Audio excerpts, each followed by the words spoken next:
Hi Internet people, this is the final ClexaCon Film Festival focused Fangirl Freakouts I'll be doing before it's ClexaCon time. So this web series is a little different from some of the ones I've covered.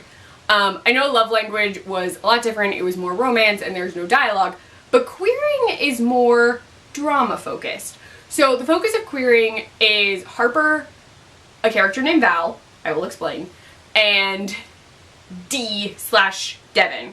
So Harper has just gotten out of this really toxic 9-year relationship where she was kind of the other woman continuously for a girl named Mackenzie. They were dating, they were really connected, but Mackenzie was continuously dating guys or having Harper sneak around with her. At one point she's engaged. There's a lot happening with Mackenzie and Harper has finally said like, no, I'm done, I need to move on with my life. But she hasn't dated in a while, so this is her like getting out into the dating pool. Her first date that we see is with a goth chick who in the credits is referred to as Wicca, who like starts telling her about like, oh, you're coming out of this 9-year relationship. Totally reminds me of this YouTube video about this woman named Val who like comes out as bisexual and she's older and it's this whole thing. It's so inspiring, da da da da. So this whole thing happens. Harper leaves the date because weird stuff happens with hair. Yeah, don't, watch it, you'll find out. So Harper gets home, her mom's at her apartment and she's talking to her and she's like, Mom, what are you, like what's going on? And her mom reveals to her that she and her father have separated, and she is about to explain why when suddenly Wicca arrives, comes in, and is like, oh my god, it's Val. And then Harper learns that her mother is Val, the bisexual woman who came out late in life to say, hey, I'm bisexual, and da da da da. I will not recap the whole video for you. We don't actually see the whole video. We hear bits of it at one point. So Val has come out, she's trying to understand herself, and Harper, oh my god, Harper delves into so much biphobic nonsense that I wanted to punch her in the face. I'm not kidding.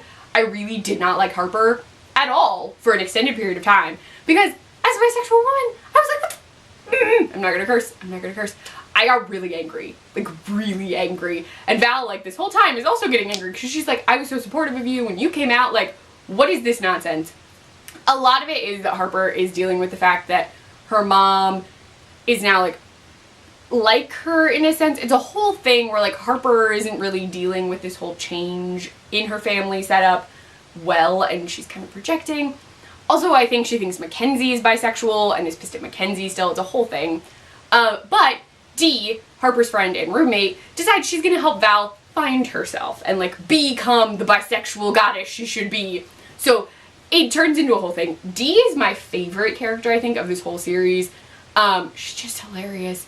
She's out there, she's expressive and loud, but also looking for a girlfriend, and it's so fun. She has some really emotional stuff. There are lots of emotional plots. There is some comedy, but it does get very emotional. Dee's family situation gets complicated, and she deals with that, but she's trying to support Val.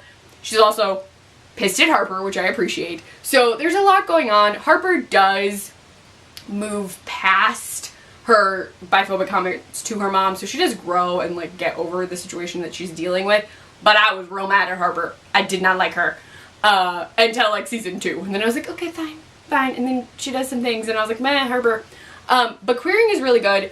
They will be screening, I'm not sure what episodes, I'm assuming from season 1 and not season 2. But it's a really good series. It's really interesting to watch because it's an older coming out story connected to someone who's experiencing a younger dating situation. So it's really interesting to see. I really enjoyed it. You can find both seasons on their website. I'll link it below. But it is really good. You should definitely check it out. And check it out at ClexaCon. Yes, there we go. If you're going to ClexaCon or have seen this, let me know your thoughts in the comments below or on Twitter. I'm at ClefNotes. You can find me on my blog, clefnotes.wordpress.com, and I write for the Nerdy Girl Express, thenerdygirlexpress.com. Bye, Internet people.